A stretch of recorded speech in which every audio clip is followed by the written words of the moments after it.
देखिए,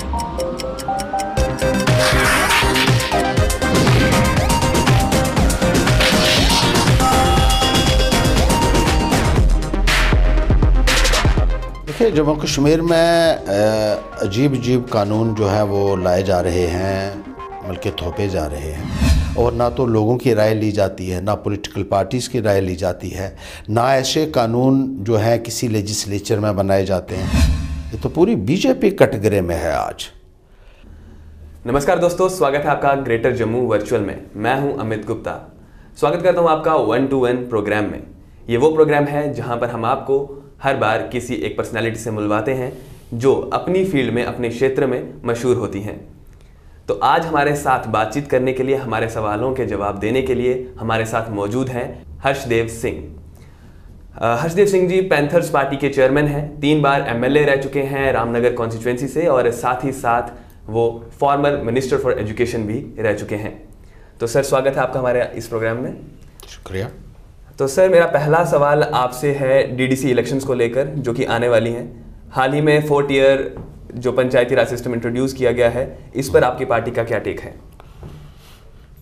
देखिए, जम्मू कश्मीर में अजीब अजीब कानून जो है वो लाए जा रहे हैं, बल्कि थोपे जा रहे हैं, और आए दिन कोई ना कोई ऐसा कानून जो है वो ऐलान कर दिया जाता है कि वो जम्मू कश्मीर में लागू कर दिया गया। अभी जो पंचायत को लेकर नया आदेश आया है, नया कानून आया है, उसमें एक कहा गया है कि अब एक डीडीसी के मेंबर्स के चुनाव होंगे, काउंसलर्स के चुनाव होंगे, और वो काउंसलर जो हैं वो अल्टीमेटली डिस्ट्रिक्ट डेवलपमेंट काउंसिल का चेयरमैन जो है उसका चयन करेंगे। हिंदुस्तान में अगर आप देखें तो हर जगह 3 tier सिस्टम है। यहाँ भी 3 tier सिस्टम की मांग थी, लेकिन इन्होंने अजीबोगरीब एक जो बीच में ये एक नया इलेक्शन का ऐलान कर दिया, और रातों रात ऐलान कर दिया, जिसका किसी को ना तो कोई अंदेशा था, ना जिसकी तुक बनती थी। और ये कहा कि एक पंचायत के चुनाव पहले हो गए थे, जो उसके बाद जो चेयरमैन बने थे बीडीसीज़ के 2nd tier में, अब 3rd tier में जो है ये डीडीसी के जो है मेंबर्स बनाने जा रहे हैं, और उसके बाद 4th tier में जो होगा वो डिस्ट्रिक्ट डेवलपमेंट काउंसिल जो बनेगा उसका चेयरमैन बनेगा। तो ये बड़ा अजीब सा है। चाहिए तो ये था कि पंचायत, उसके बाद बीडीसी चेयरमैन, और उन चेयरमैन जो है वो वोट देते हैं डिस्ट्रिक्ट डेवलपमेंट बोर्ड का चेयरमैन बनाने के लिए।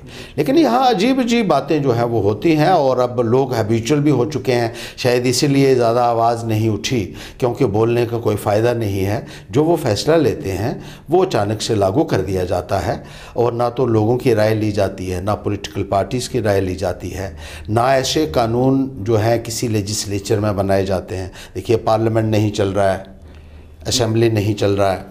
ये कानून बनाने का काम तो लेजिस्लेचर का होता है। यहाँ बाबू लोग कानून बनाते हैं, रात को कानून बनाया जाता है, और सुबह ये कहा जाता है कि इसको जम्मू कश्मीर में लागू कर दो। तो एक तरह से जम्मू कश्मीर को एक प्रयोगशाला की तरह इस्तेमाल किया जा रहा है, और जो भी इनके मन में आता है वो कानून बन जाता है। रात को कानून बनता है, जैसे मैंने कहा, और सुबह ऐलान हो जाता है कि ये कानून जम्मू कश्मीर में लागू हो चुका है। और इसके लिए रीऑर्गेनाइजेशन एक्ट का हवाला दिया जाता है कि उसके माध्यम से हमने इस कानून को जम्मू कश्मीर के लोगों के ऊपर लागू कर दिया है। तो बड़े अजीब अजीब ऐसे बहुत सारे ऐसे कानून हैं। ये तो उनमें से सिर्फ एक ही है, लेकिन बहुत सारे ऐसे कानून, लगभग 200 के कानून, उससे भी ज़्यादा हो गए होंगे अभी तक, जो जम्मू कश्मीर में एब्रोगेशन ऑफ 370 के बाद एक्सटेंड किए गए हैं, जिनके ऊपर कहीं डिबेट नहीं हुई, कहीं लेजिस्लेचर में चर्चा नहीं हुई।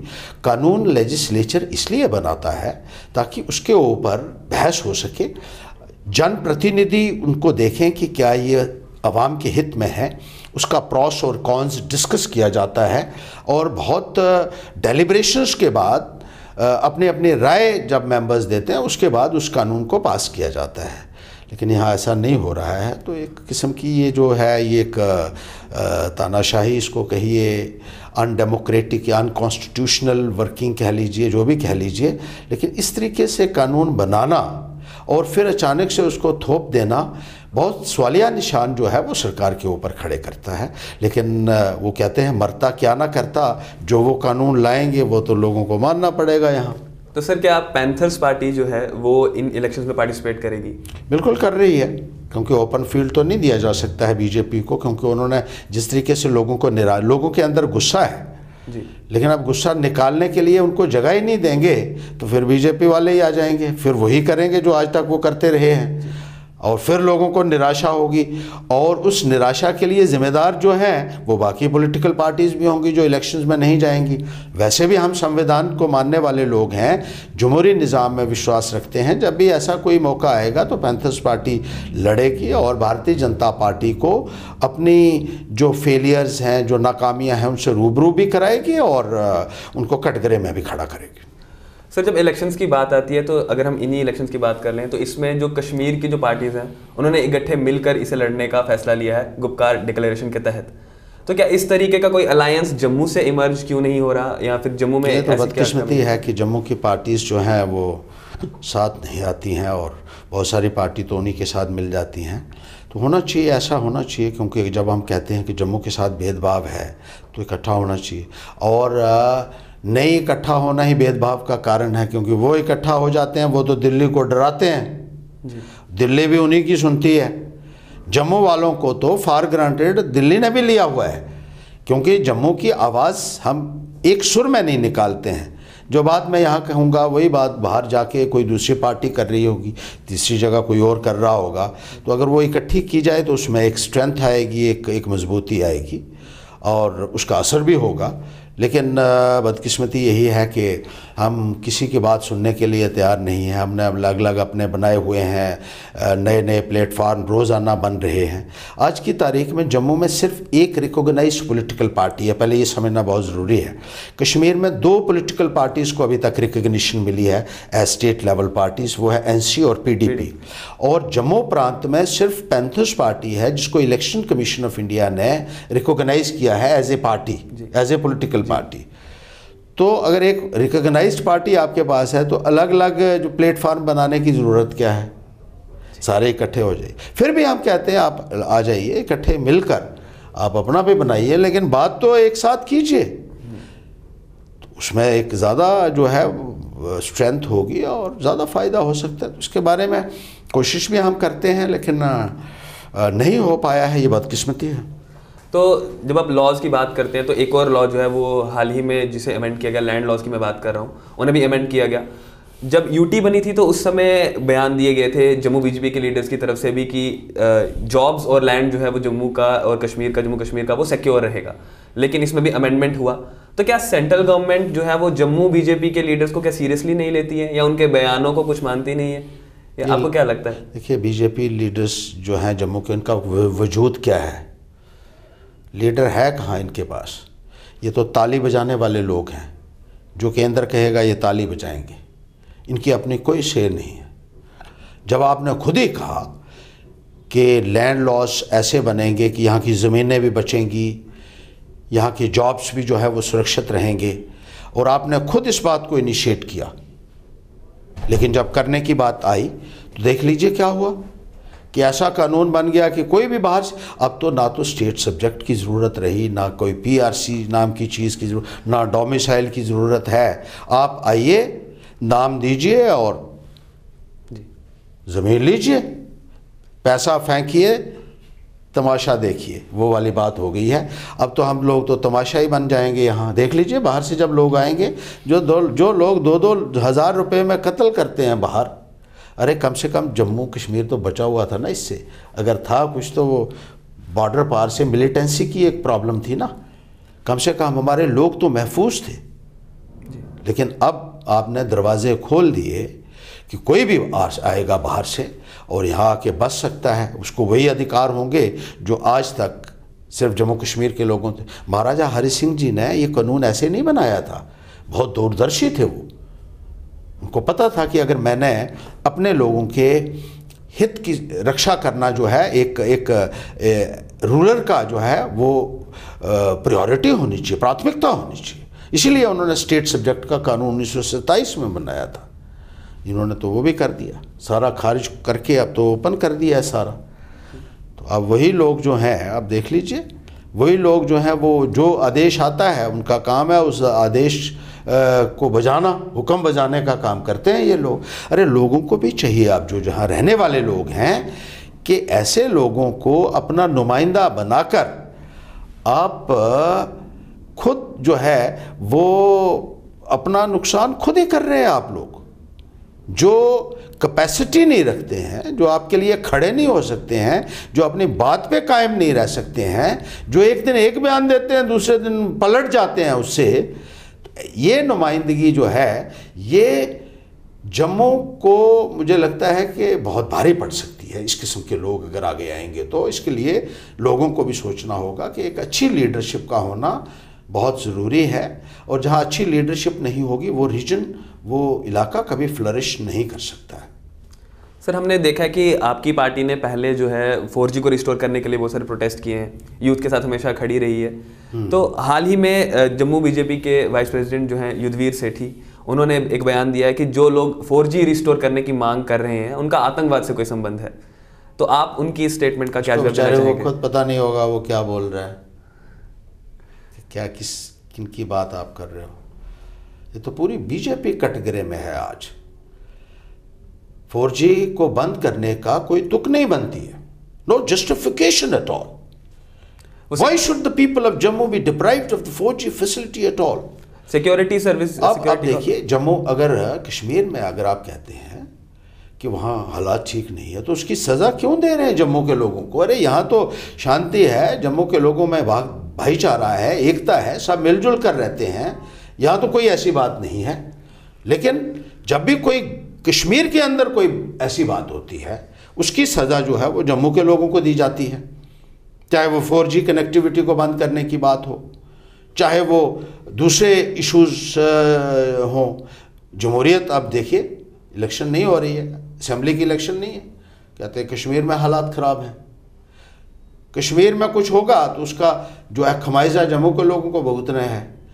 कोई वजूहत होनी चाहिए।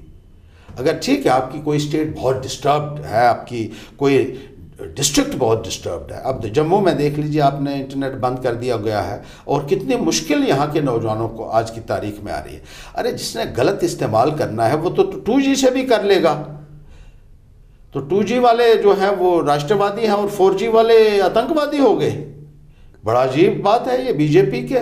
ये तो मुझे लगता है कि क्या कहूँ अब मैं आपको, मैं यहाँ टीवी में कहना नहीं चाहता हूँ।